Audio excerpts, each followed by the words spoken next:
Okay, Siobhan, so we're here on the Quiet Man Bridge, and this is an iconic bridge in Connemara. History and folklore and tourism, because this is the famous bridge that John Wayne sits on and dreams of his deceased mother in the opening scenes of The Quiet Man.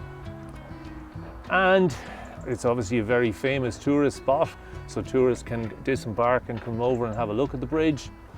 But like most tourist spots, something that's sometimes missed, I think, is the geological background, because this bridge is constructed from building stone, and that building stone is local. This is the Uachtarard granite, which is one of the granite domes that was intruded into Connemara, and I know there are a number of them, and I know that you're going to maybe expand on some of the importance of the dating associated with the domes. Yes, so the Uachtarard granite, it's 462 million years, and that's really important date for us understanding the big geology of Connemara. Before then, there had been the closure of this great big ocean, which we call the Iapetus Ocean. There was the intrusions that were associated with a volcanic island arc. We see that in Finney, north of the county. There was the intrusions from the magmatic arc, and we see that north of Kylemore Abbey. And then there was 2 phases at least of metamorphism and 4 phases of folding.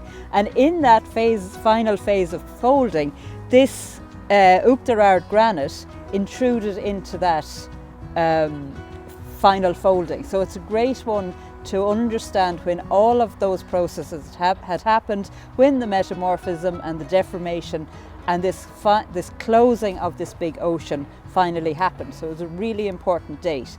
Then to the south of here we have the Galway granite, and there were a number of different bodies in the intrusion of the Galway granite, but they're about 400 million years, so about 60 million years younger than this.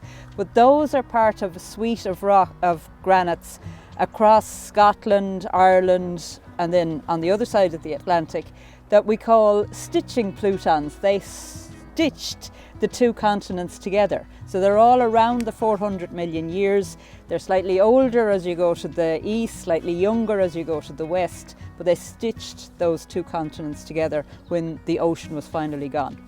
Okay, so we have lots of different granites and lots of other types of rock, very complex rocks, metamorphics and so on, and they're all of slightly different ages within this area. They are, yes. Connemara is probably the most complex part of all of the geology of Ireland. It started about 700 million years ago, so the earliest sediments would have been about 700 million years ago.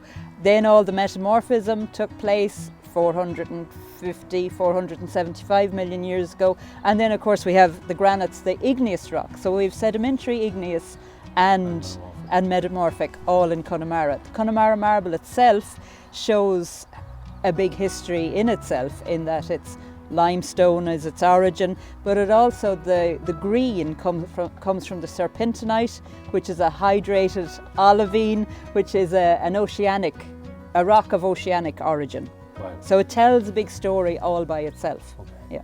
So there's a huge story there. What I love about these rocks as well is the fact that you've got Connemara marble, you've got Uachtarard granite, you've Roundstone granite, you've Omey granite, that, you know, they're all named after the place names within which they are actually found.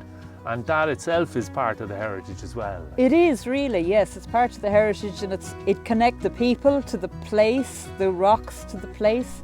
It's another layer of the wealth of the geo-heritage of this part of the country. Yeah. And I think, like, for me as well, when it comes to these stone walls and when you start looking at this stone wall, most of it's Uachtarard granite, and there's a number of other different types of granite in it, and you can see it with regard to the colours, the materials and the components of it. But as well as that, when you think about it, like, and when you look further afield in Galway, there's always a relationship between the rock that's local, like the Uachtarard granite here and this stone wall, and the rock within the stone walls around that area, and also within the buildings even. If you go to Galway City, you've got a sort of a mix match of all of the different types of rocks that you get around County Galway. You've got limestone from the lowlands, you've got Connemara marble in the buildings, places like Galway Cathedral and NUI Galway. You've got granites intermixed there as well. So that building heritage is intermixed with the geological heritage with regard to the mining heritage and the quarrying heritage and everything that went before. And it's a great way of understanding, I think, our landscape and how we've used it. Yes, and it's probably even the style of wall building as well. I mean, in the east of the county, it's all limestone walls, and they cut them almost into blocks because of the way the beds are formed. And so you can build the wall like that. Whereas these are rounded, they're slightly different, it's a slightly different style of building. And also the clearing of the land, as in the remains of the glacial deposits. People had to clear the land to make the land usable. That's right. And they became the stone walls then that we're so famous for. That's right. Yeah. That's right. And that's something that I think is sometimes missed, that, you know, when the ice left here 10,000 years ago and the glaciers had gone, they had left boulders and cobbles strewn all across the landscape. You see it in places around here now, but all of those were just then cleared to make the stone walls, to make the boundaries, but in turn that helped with actually cultivating the Yes. land and mining the land as well. So it's a very rich heritage in a lot of different strands.